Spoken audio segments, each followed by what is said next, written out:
ಒಂದು, ನೀವು ಮೂರ್ಖರಾಗಿ, ಇಲ್ಲವೇ ಈ ಮೂರ್ಖರಿಂದ ಸಾಧ್ಯವಾದಷ್ಟು ದೂರ ಓಡಿ ಹೋಗಿ. ಯಾವುದೇ ಕಾರಣಕ್ಕೂ ಈ ಮೂರ್ಖರೊಂದಿಗೆ ವಾದಿಸೋಕ್ಕೆ ಹೋಗ್ಬೇಡಿ. ಈ ಮೂರ್ಖರ ಎದುರು ನಿಮ್ಮ ಬುದ್ಧಿವಂತಿಕೆಯ ಪ್ರದರ್ಶನ ಮಾಡೋಕ್ಕೆ ಹೋಗ್ಬೇಡಿ. ಒಂದು ವೇಳೆ ನೀವೇನಾದರೂ ಈ ಥರ ಮಾಡಿದರೆ ನೀವು ಪುಕ್ಸಟಿಯಾಗಿ ಸತ್ತೋಗ್ತೀರಾ. ಭ್ರಷ್ಟ ದುಷ್ಟ ರೇಪಿಸ್ಟರಿಂದ ಆಳಲ್ಪಡ್ತಾ ಇರುವ ನಮ್ಮ ರಾಜ್ಯ, ನಮ್ಮ ದೇಶ, ನಮ್ಮ ಜಗತ್ತಿನಲ್ಲಿ ನೀವು ಸೇಫಾಗಿರಬೇಕಪ್ಪ ಅಂತಂದರೆ ಇದೊಂದೇ ದಾರಿಯಾಗಿದೆ. ನಾನು ಯಾಕೆ ಈ ರೀತಿ ಹೇಳ್ತಾ ಇದ್ದೀನಿ ಅನ್ನೋದು ನಿಮಗೆ ಅರ್ಥ ಆಗಬೇಕಪ್ಪ ಅಂತಂದರೆ ನೀವು ಡೈಟ್ರಿಚ್ ಬೋನ್ಹೋಫರ್ ಅವರು ಬರೆದ ಥಿಯರಿ ಆಫ್ ಸ್ಟುಪಿಡಿಟಿಯನ್ನು ಅರ್ಥ ಮಾಡಿಕೊಳ್ಳಬೇಕಾಗತ್ತೆ. ಡೈಟ್ರಿಚ್ ಅವರು ಕ್ರೂರಿ ಹಿಟ್ಲರ್ನ ನಾಜಿತನವನ್ನು ಬಹಿರಂಗವಾಗಿ ಟೀಕಿಸ್ತಾರೆ. ಆವಾಗ ಇವರನ್ನು ಜೈಲಲ್ಲಿ ಇಡಲಾಗತ್ತೆ. ಆವಾಗ ಇವರು ಜೈಲಿನಲ್ಲಿಯೇ ಈ ಥಿಯರಿ ಆಫ್ ಸ್ಟುಪಿಡಿಟಿಯನ್ನು ಬರೀತಾರೆ. ಅದನ್ನೇ ನಾನೀಗ ನಿಮಗೆ ಹೇಳ್ತಾ ಇರುವೆ. ಈ ಥಿಯರಿ ಆಫ್ ಸ್ಟುಪಿಡಿಟಿ ಏನು ಹೇಳತ್ತಪ್ಪ ಅಂತಂದರೆ, ಸ್ಟುಪಿಡಿಟಿ ಅನ್ನೋದು ಲ್ಯಾಕ್ ಆಫ್ ಇಂಟೆಲಿಜೆನ್ಸ್ದಿಂದ ಬರಲ್ಲ. ಮೂರ್ಖತನವು ಬುದ್ಧಿವಂತಿಕೆಯ ಕೊರತೆಯಾಗಿಲ್ಲ, ಇದೊಂದು ನೈತಿಕ ವೈಫಲ್ಯವಾಗಿದೆ, ಸಾಮಾಜಿಕ ಸ್ಥಿತಿಗತಿಯಾಗಿದೆ, ಸೋಷಿಯಲ್ ಕಂಡೀಷನಿಂಗ್ ಆಗಿದೆ. ಯಾವಾಗ ಓರ್ವ ವ್ಯಕ್ತಿ ತನ್ನ ಸ್ವತಕ್ಕಾಗಿ, ಸ್ವತದ ಹಿತಕ್ಕಾಗಿ ಯೋಚನೆ ಮಾಡಲು ನಿರಾಕರಿಸ್ತಾನೋ, ನೈತಿಕ ವೈಫಲ್ಯವನ್ನು ಒಪ್ಪಿಕೊಳ್ತಾನೋ, ಆವಾಗಲೇ ಆತ ಮೂರ್ಖನಾಗ್ತಾನೆ. ಜಾಸ್ತಿ ಕಲಿತವರು ಕೂಡ, IIT ತನಕ ಓದಿದವರು ಕೂಡ, PhD ಮಾಡಿದವರು ಕೂಡ ಮೂರ್ಖರಾಗ್ತಾರೆ, ಮೂಢನಂಬಿಕೆಗಳಿಗೆ ಬಲಿಯಾಗ್ತಾರೆ. ಮೂರು ಬಿಟ್ಟು ತಮ್ಮ ಯೋಚನಾ ಶಕ್ತಿಯನ್ನು ಮಾರಿಬಿಟ್ಟು ತಮ್ಮ ಹಿತವನ್ನು, ತಮ್ಮ ದೇಶದ ಹಿತವನ್ನು ಸರ್ವನಾಶ ಮಾಡಿಬಿಟ್ಟು ಭ್ರಷ್ಟ ದುಷ್ಟ ರೇಪಿಸ್ಟರನ್ನು ಅಂಧಭಕ್ತರಂತೆ, ಗುಲಾಮರಂತೆ ಫಾಲೋ ಮಾಡ್ತಾರೆ. ಅದಕ್ಕಾಗಿಯೇ ದೇಶ ಅಧಪತನವಾಗುತ್ತೆ. ಈ ಮೂರ್ಖತೆ ಅನ್ನೋದು ತುಂಬಾ ಡೇಂಜರಸ್ ಆಗಿದೆ. ಯಾಕೆ ನೀವು ಮೂರ್ಖರಿಂದ ದೂರ ಇರಬೇಕು ಅನ್ನೋದಕ್ಕೆ 4 ಕಾರಣಗಳು ಇಂತಿವೆ. Reason number 1, stupidity is more dangerous than evil. ಈ ಮೂರ್ಖರಲ್ಲಿ ಯೋಚನಾ ಸಾಮರ್ಥ್ಯವೇ ಸತ್ತೋಗಿರುತ್ತೆ. ಅದಕ್ಕಾಗಿ ಈ ಮೂರ್ಖತನ ಮತ್ತು ಮೂರ್ಖರು ಕ್ರೈಮ್ ಮತ್ತು ಕ್ರಿಮಿನಲ್ಗಿಂತಲೂ ಡೇಂಜರಸ್ ಆಗಿದ್ದಾರೆ. ನೀವು ಕ್ರಿಮಿನಲ್ಗಳನ್ನು ಪತ್ತೆ ಹಚ್ಚಬಹುದು, ಅವರನ್ನು ಪಬ್ಲಿಕ್ಕಲ್ಲಿ ಎಕ್ಸ್ಪೋಸ್ ಮಾಡಬಹುದು, ಅವರಿಗೆ ಕಾನೂನಿನಲ್ಲಿ ಶಿಕ್ಷೆಯನ್ನು ಕೊಡಿಸ್ಬೋದು. ಆದರೆ ಮೂರ್ಖರಿಗೆ ನೀವೇನೂ ಮಾಡೋಕ್ಕಾಗಲ್ಲ. ಕ್ರಿಮಿನಲ್ಗಳು ನಿಮ್ಮ ಕಣ್ಣಿಗೆ ಮುಂದಾದರೂ ಬೀಳ್ಬೋದು, ತಲೆ ಮರೆಸ್ಕೊಂಡು ಓಡಾಡ್ಬೋದು ಅವರು, ಆದರೆ ಒಂದಲ್ಲ ಒಂದಿನ ಸಿಕ್ಕೇ ಸಿಗ್ತಾರೆ. ಅವ್ರಿಗೆ ಶಿಕ್ಷೆ ಆಗದಿದ್ದರೂ ಕೂಡ ಅಟ್ಲೀಸ್ಟ್ ಇವರೇ ಕ್ರಿಮಿನಲ್ ಇದ್ದಾರೆ ಅನ್ನೋದು ನಿಮಗೆ ಗೊತ್ತಾಗುತ್ತೆ. ಆದರೆ ಈ ಮೂರ್ಖರ ಬಗ್ಗೆ ನಿಮಗೇನೂ ಗೊತ್ತಾಗಲ್ಲ. ಈ ಮೂರ್ಖರು ಸೈಲೆಂಟ್ ಆಗಿದ್ದುಕೊಂಡೇ ನಿಮ್ಮನ್ನು ಖತಮ್ ಮಾಡ್ತಾರೆ. ತಮ್ಮ ಲೈಫನ್ನಂತ ಹಳ್ಳ ಹಿಡಿಸಿರ್ತಾರೆ ಅವರು. ಜೊತೆಗೆ ಸಮಾಜವನ್ನು, ಇಡೀ ದೇಶದ ಭವಿಷ್ಯವನ್ನೇ ಹಳ್ಳ ಹಿಡಿಸ್ಬಿಡ್ತಾರೆ. ಅದಕ್ಕಾಗಿ ಈ ಮೂರ್ಖರು ಕ್ರಿಮಿನಲ್ಸ್ಗಳಿಗಿಂತಲೂ ಕೂಡ ಡೇಂಜರಸ್ ಆಗಿದ್ದಾರೆ.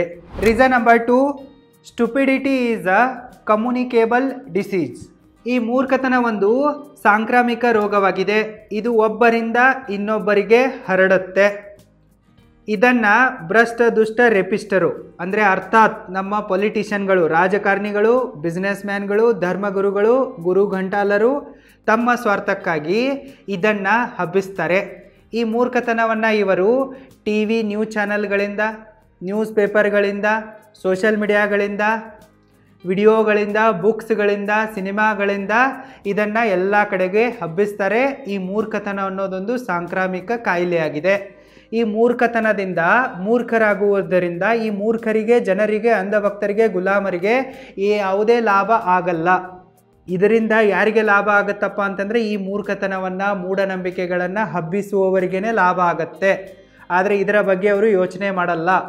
ಈ ಮೂರ್ಖತನ ಎಲ್ಲ ಕಡೆಗೆ ಹಬ್ಬೋದ್ರಿಂದ ರಾಜಕಾರಣಿಗಳಿಗೆ ಓಟ್ ಸಿಗ್ತವೆ, ಬಿಸ್ನೆಸ್ ಮ್ಯಾನ್ಗಳಿಗೆ, ಧರ್ಮಗುರುಗಳಿಗೆ, ಧರ್ಮಾಧಿಕಾರಿಗಳಿಗೆ ನೋಟ್ ಸಿಗ್ತವೆ.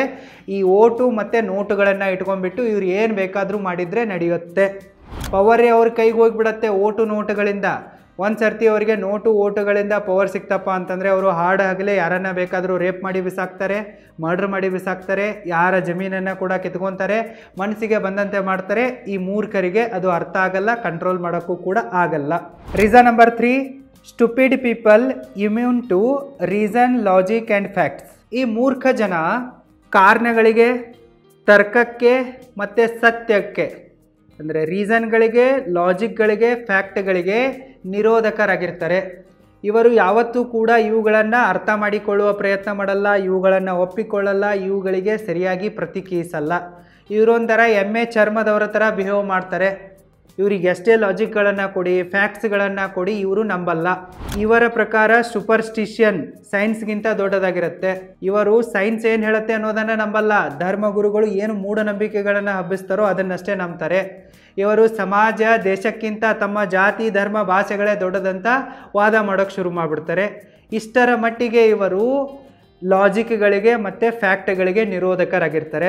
ನಿಮಗೆ ಉದಾಹರಣೆಯನ್ನು ಕೊಡಬೇಕಪ್ಪ ಅಂತಂದರೆ, ಕೊರೋನಾ ಟೈಮಲ್ಲಿ ನೀವು ನೋಡಿರ್ಬೋದು, ತಟ್ಟೆಯನ್ನು ಬಾರಿಸಿ ಕೊರೋನಾ ಹೋಗುತ್ತೆ ಅಂತ ಹೇಳಿದ್ರು ಯಾರೋ ಒಬ್ಬರು ಮಹಾಪುರುಷರು, ಸೈಂಟಿಸ್ಟ್ ಹೇಳಿದರು.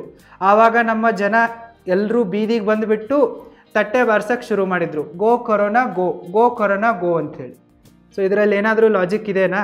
ನೀವು ಗೋಮೂತ್ರವನ್ನು ಕುಡಿಯಿರಿ, ಕ್ಯಾನ್ಸರ್ ಹೋಗುತ್ತೆ, ಏಡ್ಸ್ ಹೋಗುತ್ತೆ ಅಂಥೇಳಿ ಬಹಳಷ್ಟು ಮೂರ್ಖ ಪಂಡಿತರು ಎಲ್ಲ ಕಡೆಗೆ ಹೇಳ್ತಾ ತಿರುಗ್ತಾ ಇರ್ತಾರೆ.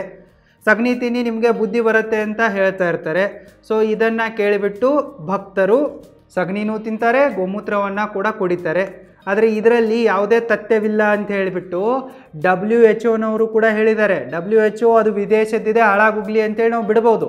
ನಮ್ಮ ದೇಶದ ICMR ಹೇಳಿದೆ, ಇಂಡಿಯನ್ ಕೌನ್ಸಿಲ್ ಫಾರ್ ಮೆಡಿಕಲ್ ರಿಸರ್ಚ್ನವರೇ ಹೇಳಿದ್ದಾರೆ ಇದರಲ್ಲಿ ಯಾವುದೇ ತಥ್ಯ ಇಲ್ಲ, ಇದನ್ನು ಕುಡಿಯೋಕ್ಕೆ ಹೋಗ್ಬಿಡಿ, ಇದು ನಿಮ್ಮ ಹೆಲ್ತಿಗೆ ಡೇಂಜರಸ್ ಆಗಿದೆ ಅಂತಂದ್ಬಿಟ್ಟು.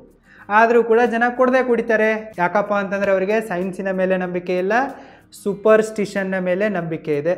ಅವ್ರಿಗೆ ನೀವು ಏನೇ ಹೇಳೋಕ್ಕೋಗಿ ಅವ್ರಿಗೆ ಕೇಳಲ್ಲ, ಅವ್ರು ಕುಡಿಯೋರೇ ತಿನ್ನೋರೆ. ಬರೀ ಅನ್ಎಜುಕೇಟೆಡ್ ಆಗಿರೋರು ಈ ಥರ ಮಾಡ್ತಾರಂತಲ್ಲ. ಇತ್ತೀಚೆಗೆ ಪುಣೆಯಲ್ಲಿರುವ ಓರ್ವ ಹೆಲ್ತ್ ಕೋಚು, ಅವರೇನು ಡಾಕ್ಟರೋ ಇಲ್ವೋ ಗೊತ್ತಿಲ್ಲ, ಅವರು ತಮ್ಮ ಮೂತ್ರದಿಂದಲೇ ಕಣ್ಣನ್ನು ಕ್ಲೀನ್ ಮಾಡ್ಕೊಳ್ಳಿ ಅಂಥೇಳಿ ಹೇಳಿ ಒಂದು ವಿಡಿಯೋ ಮಾಡಿ ಹಾಕಿದ್ರು. ಅದನ್ನು ನೋಡಿಬಿಟ್ಟು ಬಹಳಷ್ಟು ಜನ ಇದನ್ನು ಫಾಲೋ ಕೂಡ ಮಾಡಿದರು. ಇವರು ಜನರಿಗೆ ಒಂದು ಸರ್ತಿ ಗೋಮೂತ್ರ ಕುಡಿಸ್ತಾರೆ, ಅಷ್ಟಕ್ಕೂ ಸಾಕಾಗ್ತಿಲ್ಲಪ್ಪ ಅಂತಂದರೆ ನಿಮ್ಮ ಮೂತ್ರವನ್ನು ನೀವೇ ಕುಡೀರಿ ಅಂತ ಹೇಳ್ತಾರೆ. ಜನ ಕುಡ್ದೇ ಬಿಡ್ತಾರೆ. ಏನು ಹೇಳೋದು ಅವರಿಗೆ? ಕಲಿಯದವರು ಈ ಥರ ಮಾಡ್ತಾ ಇದ್ದಾರೆ ಅಂದರೆ ಅದೊಂದು ಮಾತು ಬೇರೆ. ಹೈಲಿ ಎಜುಕೇಟೆಡ್ ಆಗಿರುವ IIT IIMದಿಂದ ಗ್ರ್ಯಾಜುಯೇಟೆಡ್ ಆಗಿರುವ PhD ಮಾಡಿರುವ ಮೂರ್ಖರು ಕೂಡ ಇಂಥದ್ದನ್ನೆಲ್ಲ ಫಾಲೋ ಮಾಡ್ತಾರೆ, ನಂಬ್ತಾರೆ. ಇಷ್ಟೇ ಯಾಕೆ, ಇತ್ತೀಚೆಗೆ IITಯಿಂದ ಪಾಸ್ಔಟ್ ಆದ ಒಂದು ಕತ್ತೆ ಹೋಮ ಮಾಡೋದ್ರಿಂದ ಆಕ್ಸಿಜನ್ ಬಿಡುಗಡೆ ಆಗತ್ತೆ ಅಂಥೇಳಿ ಅನ್ನೋ ಒಂದು ಸ್ಟೇಟ್ಮೆಂಟ್ ಕೊಟ್ಟು ಹೋಮ ಮಾಡುವ ವಿಡಿಯೋವನ್ನು ಎಲ್ಲ ಕಡೆಗೆ ಹಾಕಿ ಒಂದು ಹಬ್ಬಿಸ್ತಾ ಇದ್ದ. ಸೊ ನಿಮಗಂತೂ ಗೊತ್ತಿದೆ, ಎಲ್ಲೇ ಕಂಬಷನ್ ಆದರೂ ಕೂಡ ಕಾರ್ಬನ್ ಡೈಆಕ್ಸೈಡ್ ರಿಲೀಸ್ ಆಗುತ್ತೆ ಅನ್ನೋದು ಗೊತ್ತಿದೆ. ಆದರೆ ಅವನು IIT ಮಾಡಿ ಬಂದಿದ್ರು ಕೂಡ ಅವನಿಗದು ಅರ್ಥ ಆಗಿಲ್ಲ, ಗೊತ್ತಾಗಿಲ್ಲ ಅಂತಂದರೆ ಯಾರು ಏನು ಮಾಡೋಕ್ಕಾಗತ್ತೆ? ಸೊ ನಮ್ಮ ದೇಶದ ದುರಂತ ಅಂದರೆ ಏನಪ್ಪ ಅಂತಂದರೆ, ನಮ್ಮ ದೇಶದಲ್ಲಿ ಅನ್ಎಜುಕೇಟೆಡ್ ಆಗಿರೋರ ಹತ್ರ ಸ್ವಲ್ಪ ಲಾಜಿಕ್ ಇದೆ, ಕಾಮನ್ ಸೆನ್ಸ್ ಇದೆ, ಸಿವಿಕ್ ಸೆನ್ಸ್ ಇದೆ, ಅವರು ಪ್ರಶ್ನಿಸುವ ಗುಣವನ್ನು ಹೊಂದಿದ್ದಾರೆ. ಆದರೆ ಇವೇನು ಎಜುಕೇಟೆಡ್ ಕತ್ತೆಗಳಿವೆ ಅಲ್ಲ, IIT IIM PhD ಅಂತೇಳಿ ದೊಡ್ಡ ದೊಡ್ಡ ಇನ್ಸ್ಟಿಟ್ಯೂಟ್ಗಳಿಂದ ಕಲ್ತು ಬಂದಿರೋದು, ಇವುಗಳಿಗೇನೆ ನಾವು ಬುದ್ಧಿ ಹೇಳಬೇಕಾಗಿರುವ ಪರಿಸ್ಥಿತಿ ಇವತ್ತು ಬಂದುಬಿಟ್ಟಿದೆ. ಹಿಂದೂ ರಾಷ್ಟ್ರ ಪ್ರೊಪಗಂಡ ಆ್ಯಂಡ್ ಸಂವಿಧಾನ ಬಚಾವೋ ಪ್ರೊಪಗಂಡ.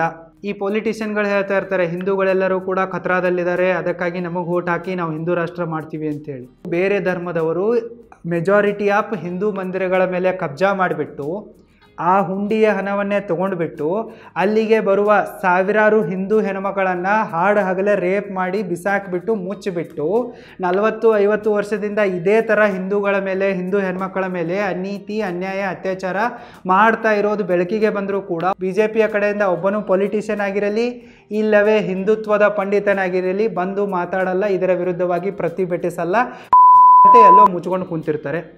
ಸೊ ಇದನ್ನು ನೀವು ಮೂರ್ಖರಿಗೆ ಅರ್ಥ ಮಾಡಿಸೋಕ್ಕೆ ಸಾಧ್ಯನೇ ಇಲ್ಲ.